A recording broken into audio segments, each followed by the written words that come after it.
Hey, thank you for joining. Today is a very different vibe. We're going to be reading some poetry from my book, Love Never Fails. So, enjoy.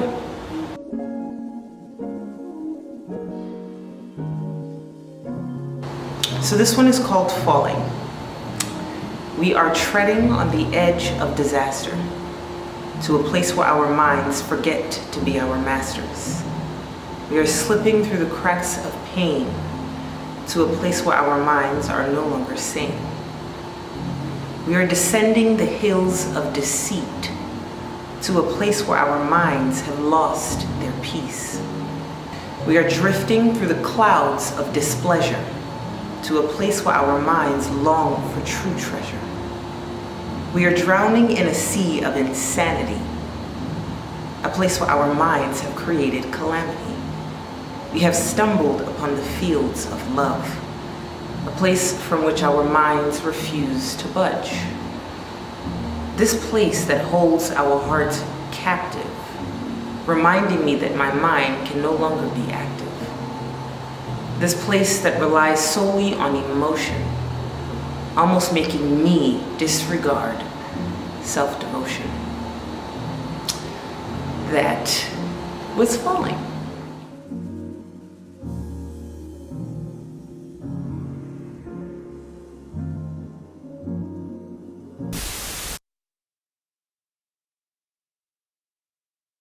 Today I will be reading the poem called These Moments.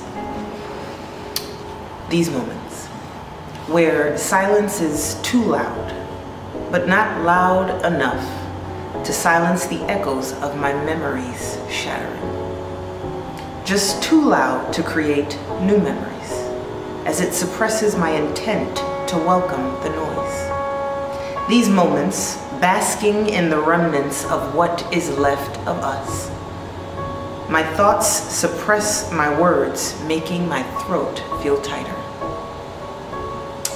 Too tight to swallow the bitter taste of regret. These moments where my eyelids are too heavy to open, but not heavy enough to dam the flow of pain. Pain that begins in my chest and settles within my soul.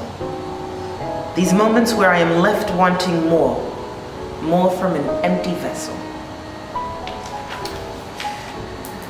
Moments where I begin to beg the spirits, my God, and I consider begging even you, to stop being my source of joy and my source of torture.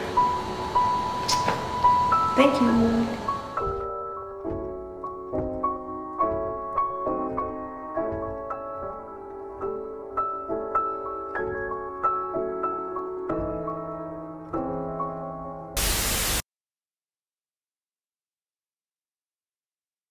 For joining. Today we are going to read the poem titled Peace.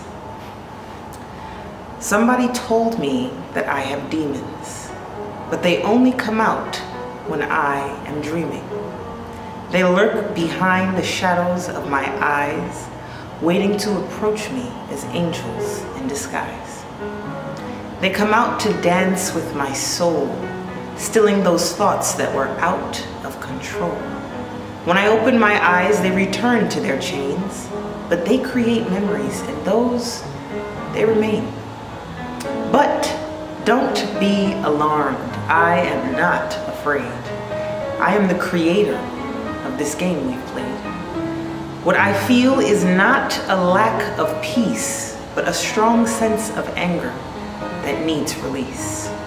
I refuse to search that organ in my chest, but until then, these demons will not be laid to rest.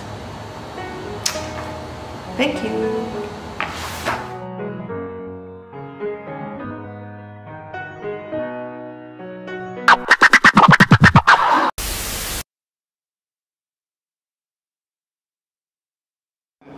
I am going to read one of the intermissions that bring this story together. I inserted some narrative in there so that we can, I guess, tie all of the pieces together to make one story.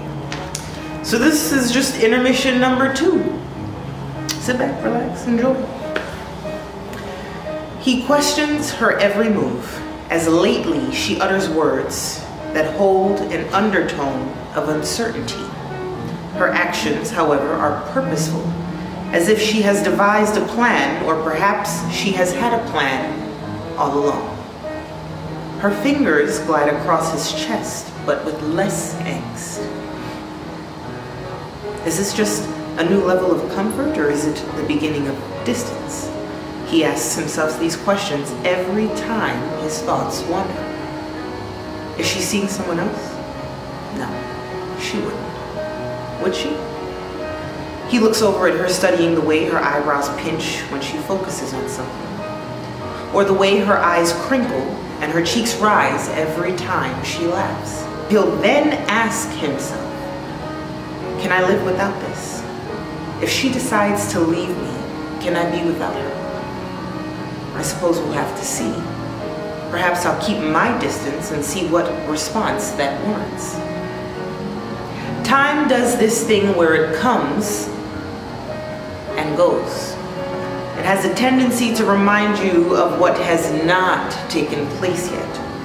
When he presents her with said distance, he realizes what hasn't taken place yet. And what hasn't taken place yet is a phone call or a text. Therefore, what may have taken place is perhaps the end. The end of the two of them, the end of their symphony, the end of their collision. Perhaps I'll call her. I'll try everything, he thinks to himself now after he has established distance. He wants to try everything after he has made a statement without his tongue. He tries and tries and tries. Nothing. If he thought there was distance before, then what do you call this? Certainly not the end. He wasn't going to have it. But was she going to have him? The time came for their pending discussion after a number of what felt like futile attempts at getting her attention. What do you want from me? She asked this question delicately, almost as if she's more afraid of the question than she is the answer. How could she ask me that? He asked himself. You. I want you. Then why even let me go in the first place, she asks. He hung his head. I felt like I was losing you. So this is how you respond to your fear of losing me? He opens his mouth to respond, but she cuts him off. You were losing me, she confirms. And now you have lost me. Why? His chest rises and falls at a controlled rate so as to mask his vehemence. Because, she wipes a tear, you only feel my presence in my absence. That is it. Bye, Michael.